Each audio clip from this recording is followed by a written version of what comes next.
2019 സാഹചര്യമല്ല പാലക്കാട് ഇപ്പോഴുള്ളതെന്ന് LDF സ്ഥാനാർത്ഥി A Vijayaraghavan. വിജയം ഉറപ്പിച്ചെന്നും ന്യൂസ് 8ന്റെ സ്ഥാനാർത്ഥിക്കൊപ്പം പരിപാടിയിൽ അദ്ദേഹം പറഞ്ഞു. സ്ഥാനാർത്ഥിക്കൊപ്പം പാലക്കാടാണ്. LDF സ്ഥാനാർത്ഥി എ വിജയരാഘവനാണ് ഇപ്പോൾ നമ്മോടൊപ്പം ഉള്ളത്. നമസ്കാരം. സ്വാഭാവികമായിട്ട് നമുക്ക് കുറച്ച് നേരത്തെ സമയം കിട്ടിയതുകൊണ്ട് തെരഞ്ഞെടുപ്പ് പ്രഖ്യാപിക്കാൻ വൈകിയതുകൊണ്ടും കൂടുതൽ സമയമുണ്ട് പ്രചരണങ്ങൾ നടത്താൻ, ആളുകളെ കാണാൻ.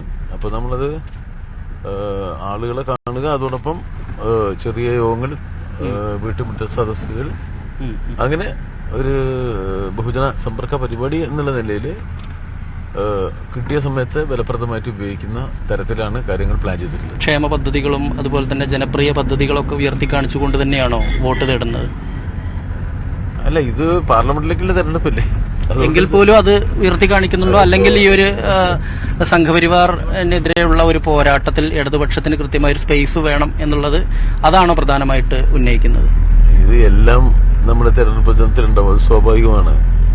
അതായത് ഒരു ദേശീയ രാഷ്ട്രീയത്തിൽ രൂപപ്പെട്ടു വന്നിട്ടുള്ള ജനവിരുദ്ധതയും അതോടൊപ്പം തീവ്ര വർഗീയവൽക്കരണത്തിന്റേതായ അജണ്ടകളും ജനങ്ങളെ ഭീതിപ്പെടുത്തുന്നുണ്ട്. അവരുടെ ജീവിതത്തെ വലിയ തോതിൽ തകരാറിലാക്കിയിരിക്കുന്നു മോദി ഭരണം എന്ന വസ്തുത നിലനിൽക്കുകയാണ്.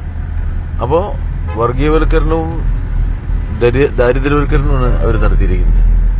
ആ വിഷയങ്ങളുമായി ബന്ധപ്പെട്ടാണ് കേരളത്തെ നമ്മൾ ചർച്ച ചെയ്യുന്നത്. അത് ആ പൊതു അവസ്ഥയിൽ നിന്നും കേരളം വ്യത്യസ്തമാണ് ഒരളവ് വരെ. ആ ഗുണപരമായ കാര്യങ്ങൾ ജനങ്ങൾക്ക് അറിയാം. അതാണ് ഇതിന്റെ ഒരു ഗുണം. ജനങ്ങളത് ഉൾക്കൊള്ളുന്നുണ്ട്. കേരളത്തിന്റെ ഇന്നത്തെ ഇന്ത്യൻ അവസ്ഥയിൽ കേരളം നൽകുന്ന വളരെ ആശ്വാസകരമായ ഒരു അവസ്ഥയെ സംബന്ധിച്ചുള്ള നല്ല ധാരണയുണ്ട് നമ്മുടെ വോട്ടർമാർക്ക്. ഈ തെറ്റായി അത് പ്രചരിപ്പിക്കാനും ഗവൺമെന്റിനെതിരായി ഇടതുപക്ഷ വിരുദ്ധ മാധ്യമങ്ങൾ നടത്തുന്ന പ്രചരണമൊക്കെ ഉണ്ടെങ്കിലും നാട്ടുകാർ വളരെ കൺവിൻസ്ഡ് ആണ് ഇന്നത്തെ ഒരു അവസ്ഥയിൽ ഈ ഗവൺമെന്റ് ചെയ്യുന്ന നല്ല കാര്യങ്ങളെ കുറിച്ച്. സ്വാഭാവികമായിട്ടും ഈ ഗവൺമെന്റും അതിന്റെ നല്ല കാര്യങ്ങളും നിലനിൽക്കണമെങ്കിൽ രാജ്യത്ത് രാഷ്ട്രീയ മാറ്റം അനിവാര്യമാണ്. അപ്പൊ അതും കൂടി കൂട്ടി നമ്മൾ കൃത്യമായ കാര്യങ്ങളുടെ ഒരു വിശദീകരണമാണ് നടത്തിക്കൊണ്ടിരിക്കുന്നത്. ഇടതുപക്ഷത്തിന് വലിയ സ്വാധീനമുള്ള ഒരു സ്ഥലം തന്നെയാണ് പാലക്കാട് എല്ലാ കാലങ്ങളിലും, പ്രത്യേകിച്ച് ലോക്സഭാ മണ്ഡലം. കഴിഞ്ഞ തവണ വോട്ടിൽ വലിയ തോതിലുള്ള അടിയൊഴുക്കുണ്ടായതാണ് MP രാജേഷ് പരാജയപ്പെടാനുള്ള കാരണം. അതൊരു പരിധിവരെ പാർട്ടിക്കകത്തും വലിയ ചർച്ചയായ സംഭവങ്ങളായിരുന്നു.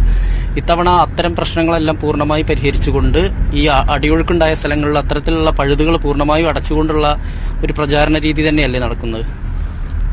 തീർച്ചയായിട്ടും അങ്ങനെ ചെയ്യാം നമ്മൾ. കാരണം വെച്ചാൽ തെരഞ്ഞെടുപ്പില് ചില വൈകാരികതയുടെ ഭാഗമായിട്ട് തെരഞ്ഞെടുപ്പ് ഫലങ്ങൾ മാറി മറിയാറുണ്ട് നമ്മുടെ നാട്ടിൽ. ഇപ്പോ ഇന്ദിരാഗാന്ധി മരിച്ചപ്പോ സഹതാപതരംഗമുണ്ടായി, രാജീവ് ഗാന്ധി മരിച്ചപ്പോ സഹതാപതരംഗമുണ്ടായി. ഇപ്പൊ കഴിഞ്ഞ തവണത്തെ തെരഞ്ഞെടുപ്പ് നടക്കുന്ന ഒരു അന്തരീക്ഷത്തിൽ ഒരുതരം അഭിപ്രായങ്ങളുടെ ഒരു വ്യാജ നിർമ്മിതി നടന്ന തെരഞ്ഞെടുപ്പാണ് കഴിഞ്ഞ തവണ.